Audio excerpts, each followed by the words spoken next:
The man with the backpack stood frozen, his eyes darting nervously between the barking dog and the officers approaching his name. According to the boarding pass was Nathan Reed, late 20s, flying out to Denver on paper. He seemed like just another traveler, but his body language told a different story. Nathan's grip tightened on the straps of his backpack, his knuckles turning white. "What's going on?" he asked, forcing a nervous smile.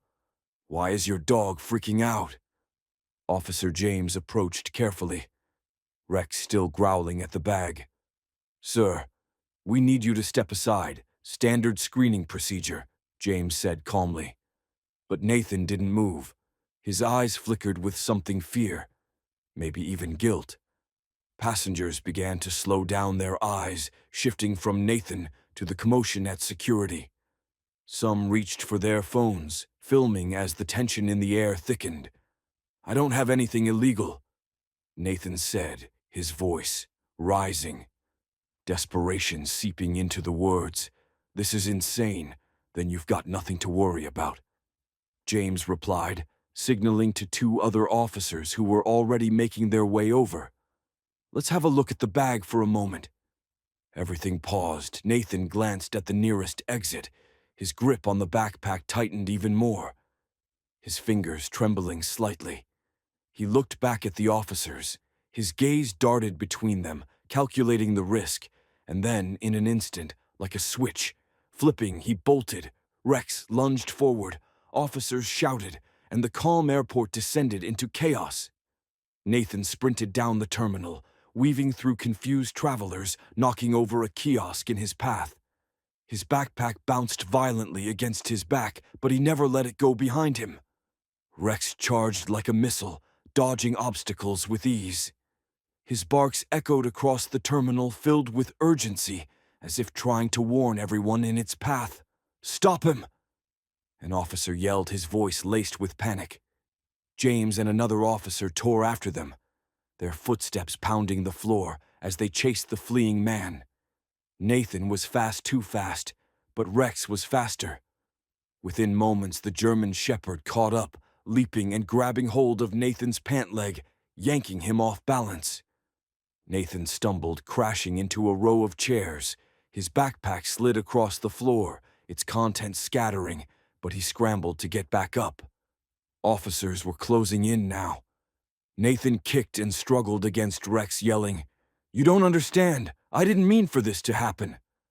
James rushed to the fallen bag, his heart pounding. He reached down with gloved hands, slowly unzipping it. The room went silent. Every eye focused on the officer, and the bag inside wasn't what they had expected. No drugs, no weapons. Instead, tightly packed within a cloth bundle was a baby, a newborn, swaddled and silent. The terminal fell into stunned silence, and all the eyes in the room locked on the tiny face peeking out of the cloth. The air, heavy with shock, seemed to stand still. James stared at the baby's innocent face, then up at Nathan, who was now sobbing on the floor, his shoulders shaking with grief. "It's not mine." Nathan kept repeating, his voice barely a whisper. "I was just supposed to deliver her. I didn't know what to do." Everyone around stood frozen, uncertain of what to make of the situation. Passengers, security officers, airline staff. No one could quite believe what they had just witnessed. Rex, the German shepherd, sat beside the baby, now alert and calm, as if he had known all along what was hidden inside the bag. His eyes flickered up at James, and then back down at the baby, as if to say, "It's okay now." The airport. Interrogation room buzzed with tension. Nathan sat slumped in a chair, face-pale, hands trembling across from him. Officer James and a female detective leaned in, watching every movement, every twitch of his body, every word that left his mouth. "Tell us everything," the detective said softly. "Start from the beginning." Nathan sighed deeply, his eyes bloodshot from crying. He looked down at his hands, fidgeting with the edges of his sleeves. "I didn't know she was in the bag at first. I swear a man approached me online, said he'd pay me to deliver a package to a couple waiting in Canada. I needed the money, my sister's sick. My mom's working 2 jobs.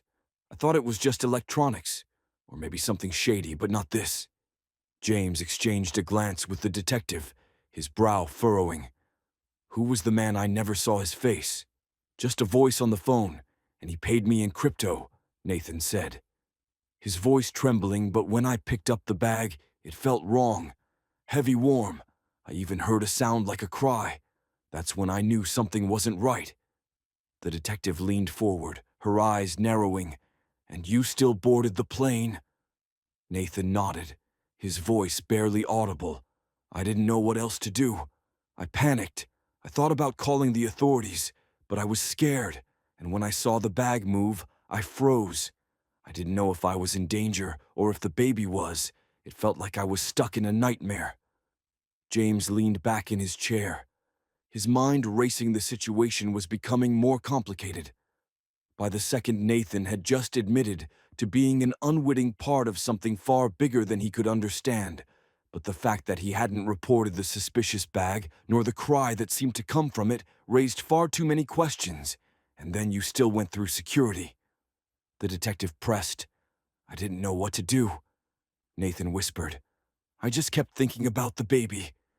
But your dog, that dog, he wouldn't let me go. Like he knew, like he was trying to stop me before it was too late." Meanwhile, the baby girl had been rushed to airport. Medical staff, miraculously. She was healthy, just hungry and cold. There was no identification, no note. It was as if someone had abandoned her, like cargo with no concern for her well-being. Word spread quickly. News crews descended upon the airport. The story of a barking German shepherd and a mysterious infant captivated the world. Everyone wanted to know more about the dog that had stopped a would-be smuggler in his tracks. And Rex, he became a hero overnight. By the next morning, the airport was flooded, not just with passengers, but with reporters, flashing cameras, and curious onlookers. The story had gone viral. Headlines blared service dog saves, baby at airport, and heroic German shepherd.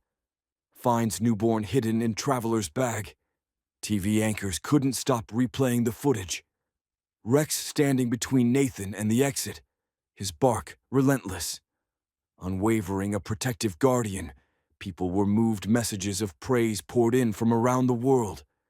"Give that dog a medal," one tweet said. Another wrote, "We don't deserve dogs like Rex." Soon, number hero dog Rex was trending globally, the K9 hero becoming an internet sensation. As for Nathan, his fate hung in the balance.